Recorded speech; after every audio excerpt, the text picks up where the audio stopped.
guys, kita sudah kembali ke Peraduan. Nah, saya sudah katakan tadi bahwa memang pasir ini sangat halus. Disinyalir sebagai pasir terhalus ketiga di dunia setelah Pantai Maladewa dan Pantai Hawaii. Ya. Setidaknya tercatat dalam Guinness Record. Oke. Nah, sekarang saya bersama dengan Pak Mahmud. Beliau adalah salah seorang pejabat di salah satu pemerintah daerah di Provinsi Maluku, tepatnya di Kota Tual, dan dengan Pak Lili. Ya. Pak Lili, tanggapannya gimana nih dengan fenomena alam seperti ini? Ya, ini baru pertama kali Pak saya lihat. Lihat sekali pengen pingsan 2 kali. Ya. Pingsan 2 kali. Jadi memang guys, pantai ini selalu menarik perhatian dan sisa akan dibenahi oleh pemerintah daerah, yaitu dari sisi publikasi dan bagaimana membuat brand sedemikian rupa sehingga menarik.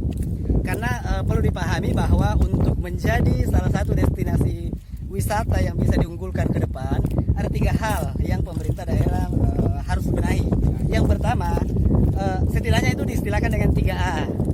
Aksesnya harus jelas dan baik, kemudian amenitasnya harus oke, dan yang ketiga tentunya juga dia harus memiliki apa 3 ya? A3. Nah, akses yang dimaksud ini adalah sistem perhubungannya seperti apa. Nah, kalau destinasi ini memang masih di daratan sehingga gampang diakses.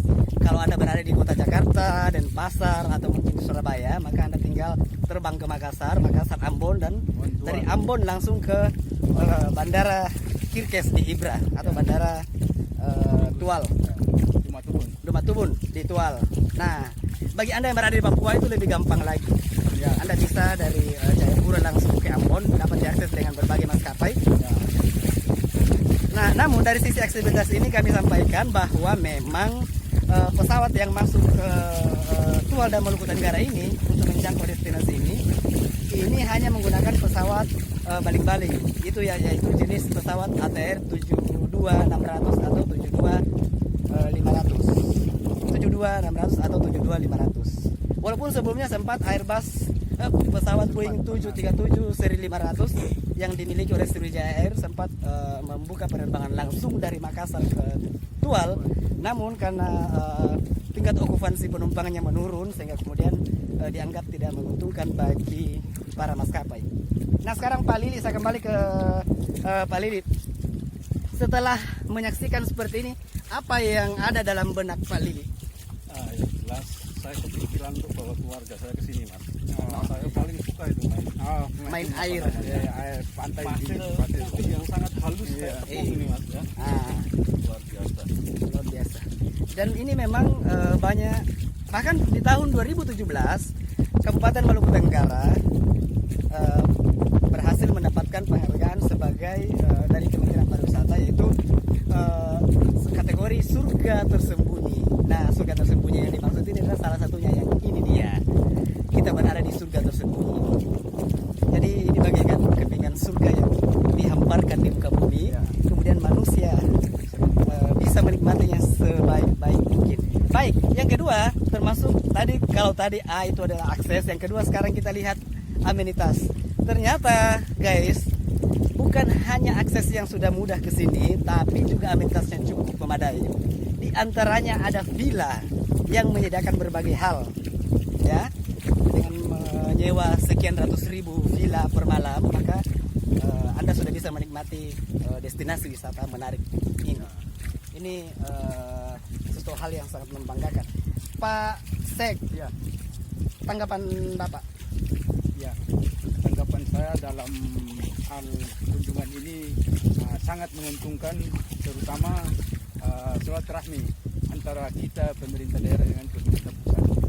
Dan tentang destinasi ini gimana? Tentang destinasi ini, dengan adanya kunjungan ini maka merupakan satu motivasi bagi pemerintah daerah dalam rangka pengembangan destinasi lain yang serupa seperti itu, Pak. Diyakini masih ada destinasi yang mungkin lebih menarik atau hampir setara dengan ini, Pak? Masih ada kemungkinan, Pak. Masih ada ya. Masih ada kemungkinan. Dan itu sudah Kalau mulai ada dikelola? keinginan dari pemerintah daerah. Oke. Ya, Nah dari sisi pemerintah daerah, anggaplah Bapak mewakili pemerintah daerah Kota Tual. Apa yang akan dilakukan oleh Pemkot Tual untuk meningkatkan Ya. kunjungan wisatawan? Dalam hal ini kita harus bagaimana membuka pikiran alam pikir daripada masyarakat itu sendiri. Ah, Nah, kemudian kita menyediakan sarana prasarana. Oke. Lalu kemudian kita memberikan motivasi langsung kepada masyarakat dalam hal membuat bagaimana cara untuk menarik perhatian daripada. Oke. Yang mungkin ke Pak Lili, dari sisi sarana dan prasarananya Pak Lili menilainya gimana Pak? Kalau kami tadi akses jalannya memang Oke.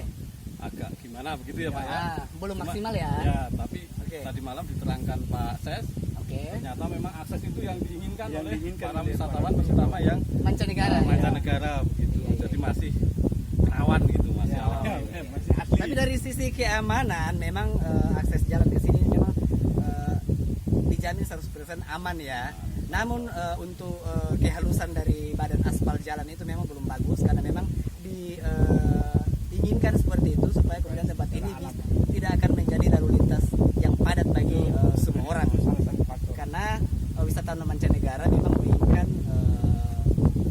Kasihan. destinasi atau lokasi penginapan yang sepi dan tidak diganggu oleh orang lain. Pak Sek sendiri yang terakhir Pak, sambil kita ke jalan ke sana. Ya.